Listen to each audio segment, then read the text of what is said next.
Today, I want to know, do you know grace? It's Monday morning, everybody. Here we go.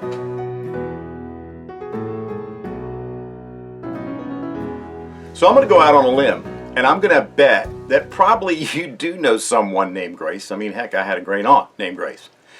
But today I want to introduce you to a new grace, and this one is not a person. It's actually a gift.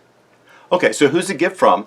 What exactly is grace, and what's in it for us? Why should we care? Well, I can answer the first question with a gold nugget. It comes from Ephesians 2:8, where the Apostle Paul says to the Ephesians, "For it is by grace that you have been saved through faith. And this is not from yourselves, it is the gift of God." All right, so grace, obviously, is a gift from God. Cool. So what the heck does it mean, though? Now, you're going to find probably a lot of ways to define grace. One of the ways I define grace, it's the unconditional love of a person who doesn't deserve it.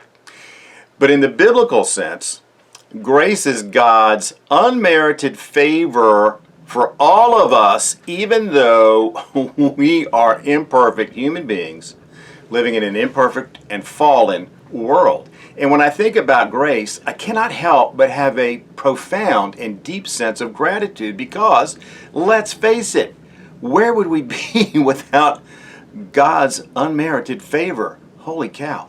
But think about this. There is absolutely nothing any of us can do to earn God's grace. But that doesn't mean that we can't give grace ourselves, because we certainly can. Okay, so you're thinking, all right, maybe I can do that, but it sounds like grace is a lot like forgiveness.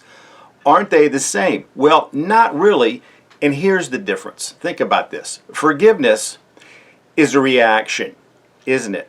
It's a reaction or a response to something somebody else has done.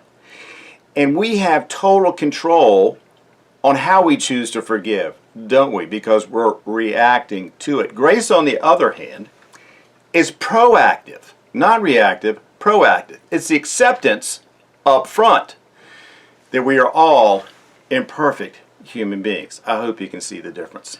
Grace embraces the fact that there doesn't need to be any reward to us for our acceptance of the imperfections of others, as well as our own imperfections. Now that's important. All right, so what's the takeaway for today? Well, I'm going to start by giving you your second gold nugget. It comes from Hebrews 4:16, where we are told, "Let us then approach God's throne of grace with confidence, so that we may receive mercy and find grace to help us in our time of need." So this week, what I'd like you to do is be encouraged by God's gift of grace and confidently accept it with a grateful heart. It's a gift. Accept it. But then I want you to go out and do your very best to pass that gift on to others, including yourself. If you can do that, then you're going to do your part to make the world a little bit of a better place to live in. And that's a wrap for today. As always, ladies and gentlemen, may the Lord of peace himself give you peace at all times and in every way. The Lord be with all of you. Until next week, stay strong, keep the faith, come back and see us. Bye now.